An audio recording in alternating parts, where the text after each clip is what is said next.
Sanibonani, welcome back to my channel. Welcome back to uNgizwe. Ngiyabonga kakhulu for coming. Ungakhohlwa ku subscribe, like video, share video. Okay. Now guys, ngiyacela nina abanye lithi isiZulu sitheni. Guys, mina ngingumndebele bafethu. Ngicela ningahlali njalo. Ngizohlezi njalo ngi-address abantu abangafuni ukumamela. Unless ungumuntu omusha ufika kule channel awungazi ukuthi ngubani. If ufuna ukungazi ukuthi ngubani, then go back to my first videos, right? Uzazi kahle ukuthi angiyena umZulu, right? Ungadideki inkosi yami sithi nokulizama ukungilungisa ukuthi ayisizulu sithi. Why uthe wathi isizulu sithi bafethu angiyena umZulu. Guys, I try. Angiyena umZulu mina sikhulumela isindebele kodwa nesizulu siyangena nje. So wena ungayazilana sothi sisizulu lezo ngicela inkosi yami ngikhathele kuni address ngikhathele nje kuni addressa. Umuntu mefuna ukuzwa isizulu esi 100% akaye kuleyo channel ayazi ukuthi ngiyomZulu 100%. How many times must I say ukuthi angiyena umZulu ngumndebele mina? How many times must I tell you that? Like, really, I'm tired. It's getting boring. You know very well that ngiyena umZulu. So mawuzuthi ngikhuluma ngisizulu 100% yazi ukuthi shema kayena umZulu vele, right? Ungezilana sothi isizulu asisho kanjalo. Hey isindebe. Mina ngikhuluma isindebele mina, ngikhuluma isizulu. Ngizohlezi ngi-address nina la. Ngiyasebenzela mina ninyeke nje ngelanguage. Ngiyakhuluma iSpedi mangifuna, ngiyakhuluma iSotho, ngiyakhuluma mina iShona whatever I speak languages. Right? Ngumuntu onjalo nje mangifuna ngalahlela isivenda la ngilahlela iSpedi mangithanda. I'm just like that. So wena ke ngoba kukhona isizulu la uyasizwa sizothi isizulu asikho right awusuka. Nina nje sukani nje nonke nine complain ukuthi isizulu isindebele lesi, right? Kodwa ke ekufundeni kwami izitori ke phela ngisuke ngisicaphuna kuphi ka iso lezo siyazi ukuthi basuke bebhale ngesizulu. So wena kwakho nje stop complaining, right? So nginazokhuluma ngobhuti uNgizwe right now. Kuthiwa ke bathi uNgizwe ke unesicwaca emcimbini yesintu angazi abasamemini ubhuti wami Nkosi yami emcimbini yesintu I do not know but ke unesicwaca ke bafethu hasazi wayengumsakazo Cause FM uNgizwe lapha kuthiwa ke uzwe ngendaba umcimbi ngolwesine lapho bekwembula ke umfuziselo wesilo sakwaDukuza uShaka kasenza ngakhona eKing Shaka International Airpot eThekwini emva ke kokukhishwa ke ngoshova ngamapolisa.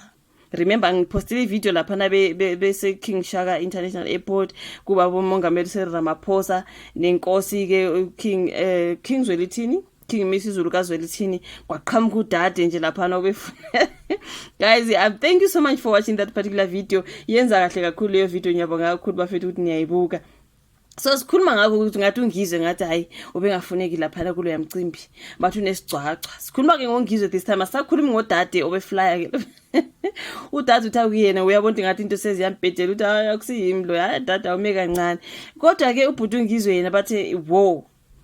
Nkosi yami ngokusho komthombe ke uNgizwe ufikile emcimbini ehola ke isigejana samabutho ebesivunule isiconsa lapha na kodwa wayalelwa ukuba ahambe kulo mcimbi obuthanyeleke nangumongameli wezwe umnumzana Ramaphosa nesilo samabandla uMisizulu kaZwelithini umdidiyelo wamabutho aseKing ecetshwayo umnumzana senziwa njani xulu uzishaya isifuba ke ngokuthi nguye oyalela amapolisa ukuba amxoshe umengameli wamabhinqa owacotshwa isilo ngoba wadelela amakhosi. Kuthiwa ke bahemba mayinaza lapha uNgizwe Mchunu bamxoshela ngale Nkosi yami kwadlala koNgizwe bakithi naye ke Nkosi yami kodwa kubuya yazithoba phambi kwabantu abadala uyamazi uNgizwe into eziphuma emlonyeni wakhe bafethu.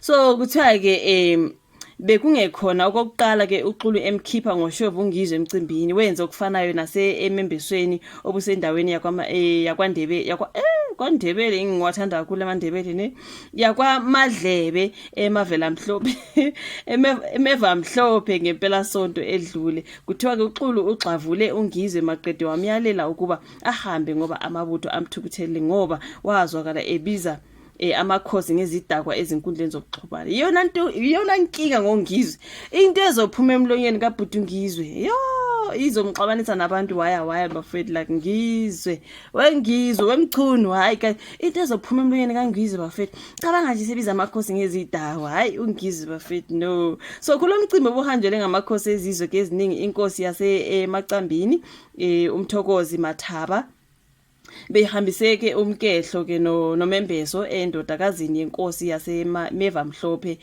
uZenzo Zungu inkosi kaSinqobile Zungu. So umthandazo uthulani I think uDr 3 seconds something like that. Nkwanyana uthe kuyadabukisa okwehlele uNgizwe emcimbini osemqoka kangaka esizweni samaZulu. Uthe awukho umcimbi wesintu ozobuya awuhambele uNgizwe uma engakazehlisi emakhosini. Kubalekile kazi ukuzehlisa nje ukuhlonipha manje ubhuti uNgizwe yamazi. Hayi uyazi uyalahlela nje uyalahlela.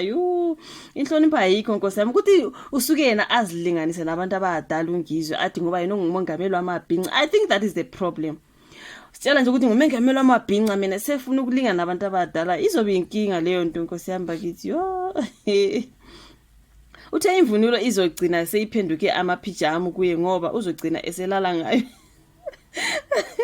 njengoba kungekho umcimbi asezohambela nasegoli siyofona sibazise ukuthi bamxoshe akadingakali nomculi kaMaskandi ke ongumzala kaNgizwe ke uSaliwa Ndunakazi uthe akusiyo neze into enhle ehlele umuntu onamagalelo njengoNgizwe kulomcimbi uxulu uthe ukube akamxoshanga uNgizwe bekuzokonakala umcimbi ngoba kunamabutho abezimisele ngokumudla luhlaza emva kokubiza amakhosi awo ngemigodoyi nangezidwedwe. Uyaweza amagama asuke ephuma kuNgizwe. Cabanga ibize abantu abadala ngemigodoyi nezidwedwe izidakwa. Yonke leyo nto bafethu is disrespectful. Never mind sekuthiwa wena ungumongameli wamabhinqa. Be respectful ebantwini abadala. Ngiyabona manje bamxoshela phana kukhona abana uKing Mrs Zulu khona ubaba uRamaphosa babona ukuthi nangu uzodelela bavele bathi hamba.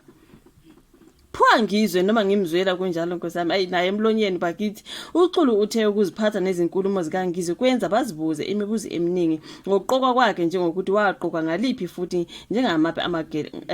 nangamaphi amagalelo anawo esizweni yize uNgizwe engatholakalanga kuba Paul esigameko sase King Shaka International Airpot kodwa uphike walala ngomhlanje ukuthi uxoshiwe emeva mhlophe wenze ivideo wathi yena ubesevele sehamba emva kokubingelela amakhosi ngoba ubemenyiwe utheke usenga ezimithiyo uxolo ambize ngokweqela iphalish akuthi yamuza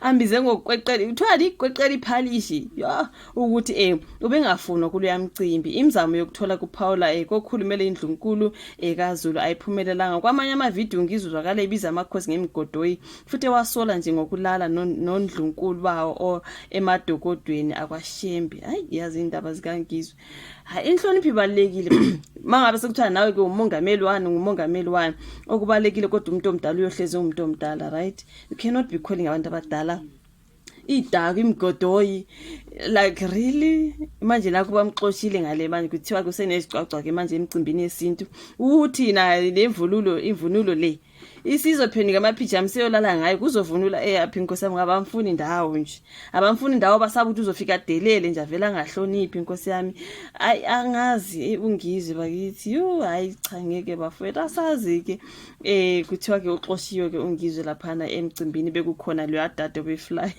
elanda ke inkosi uKing Mrs Zulu kaZwelithini uNgizwe ufikile laphana bafethu waxoshwa allegedly according to the story engisifundile ufikile uNgizwe bamxosha kade kuthiwa bekukhona ke umunye obelotshola ngale uye wafika uNgizwe waxoshwa kodwa uyasho ukuthi akaxoshwanga yena bevele sehamba Phuwa Ngizwe angazi isho ivula ka comment section like i video subscribe share sebonana kwelana